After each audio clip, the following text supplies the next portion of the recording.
Bismillahirrahmanirrahim. Assalamualaikum warahmatullahi wabarakatuh. Perkenalkan, nama saya Wada Hikmah, mahasiswa Situs Polri Kesehatan Kendari, tahun angkatan 2018, jurusan Ilmu Gizi. Untuk memenuhi tugas mata kuliah Gizi dalam hidup 1, di sini saya mengambil materi mengenai kolostrum.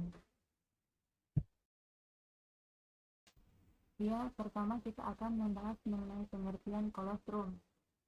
Kolostrum adalah makanan pertama untuk bayi baru lahir yang keluar dari payudara ibu sebelum air susu ibu atau ASI. Kolostrum ini memiliki banyak peran penting bagi kesehatan bayi. Salah satunya untuk membantu memperkuat daya tahan tubuh bayi Anda. Kolostrum ini sudah mulai diproduksi sejak masa kehamilan hingga 2-4 hari setelah melahirkan. Warna dan tekstur kolostrum itu sedikit berbeda dari ASI. Kolostrum berwarna kuning keemasan dan teksturnya lebih kental. Selanjutnya kita akan membahas mengenai isi kandungan pada kolostrum. Rata-rata wanita akan menghasilkan sekitar 50 ml cairan kolostrum dalam waktu 48 hingga 72 jam setelah melahirkan. Di dalam kolostrum terkandung sel darah putih dan zat pembentuk kekebalan tubuh yang disebut dengan imunoglobulin. Kedua kandungan ini berperan penting dalam membantu tubuh bayi melawan bakteri, jamur, dan virus penyebab infeksi. Tidak hanya itu, kolostrum juga mengandung nutrisi paling penting seperti karbohidrat, lemak, protein, air, vitamin A, vitamin B, dan K, serta kalium, zinc, dan kalsium yang dibutuhkan oleh bayi untuk menunjang proses tumbuh kembangnya. Jika salah satu di antara kandungan nutrisi tersebut tidak terpenuhi, maka besar kemungkinan proses pertumbuhan dan perkembangan pada bayi juga akan terhambat atau tidak maksimal. Baik, selanjutnya kita akan membahas mengenai ragam manfaat kolostrum untuk bayi. Yang pertama yaitu meningkatkan daya tahan tubuh. Sudah banyak riset kesehatan yang mengungkapkan bahwa kolostrum sangat penting untuk memperkuat daya tahan tubuh bayi.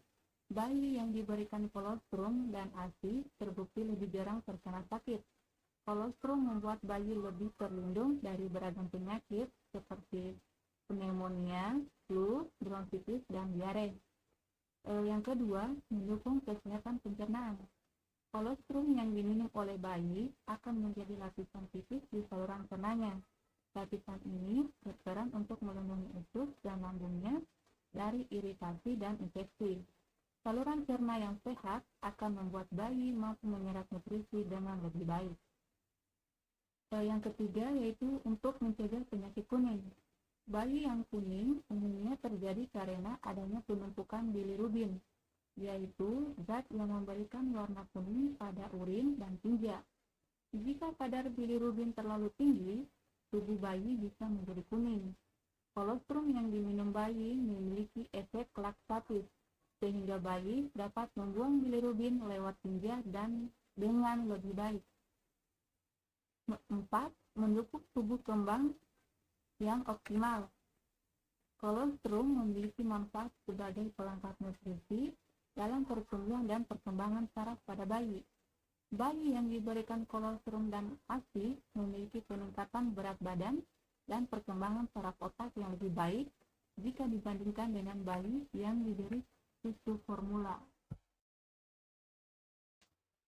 Selanjutnya kita akan membahas mengenai apa saja kandungan di dalam kolostrum. Kolostrum itu kaya akan kadar protein, lemak, vitamin, mineral, antioksidan, dan imunoglobulin.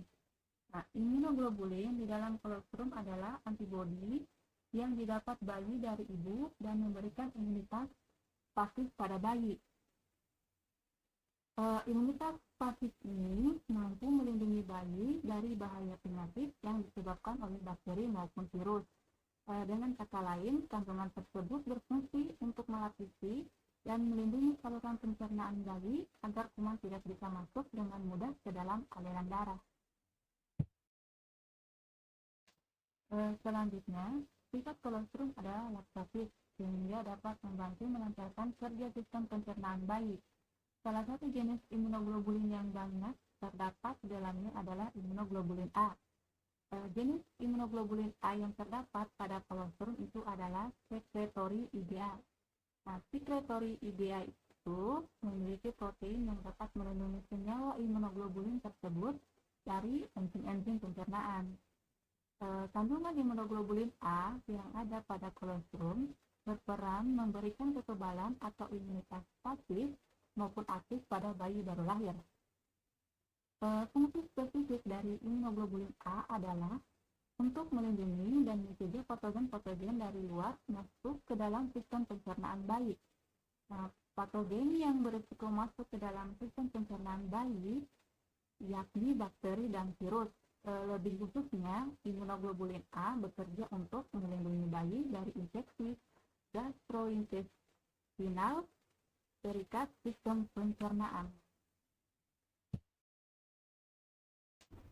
Baik, selanjutnya kita akan membahas mengenai kapan produksi ASI pertama ini berhenti. Kolostrum adalah cairan susu pertama yang kelamaan akan berubah menjadi ASI seperti pada umumnya. Ikatan Dokter Anak Indonesia atau IDAI menjelaskan bahwa kolostrum biasanya hanya diproduksi selama 1-5 hari sejak bayi baru lahir.